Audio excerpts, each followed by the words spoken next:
বিএনপির ভারপ্রাপ্ত চেয়ারম্যান তারেক রহমান ঘোষিত রাষ্ট্র কাঠামো মেরামতের ৩১ দফা উপস্থাপনের লক্ষ্যে পটুয়াখালীর বাউফলে জনসমাবেশ অনুষ্ঠিত হয়েছে। বিস্তারিত দেখুন জাহিদ শিকদারের পাঠানো রিপোর্টে।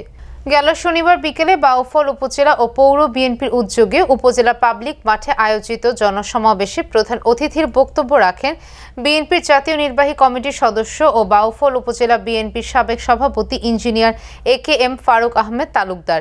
কেন্দ্রীয় মুক্তিযোদ্ধা দলের সহসভাপতি এস.এ. জলিল হিরুর সভাপতিত্বে বিশেষ অতিথি ছিলেন পটুয়াখালী ২ আসনের সাবেক সংসদ সদস্য আলহাজ ডাক্তার ইয়াকুব আলী শরীফ, পৌর বিএনপির সাবেক সভাপতি হুমায়ুন কবির, উপজেলা বিএনপির সদস্য সচিব মোহাম্মদ অলিউর রহমান, শহীদ জিয়া গবেষণা পরিষদ কেন্দ্রীয় কমিটির সভাপতি ও উপজেলা বিএনপির যুগ্ম আহ্বায়ক আনিসুর রহমান আনিস, পৌর বিএনপির সহ সাধারণ সম্পাদক হাজী পলাশ প্রমুখ।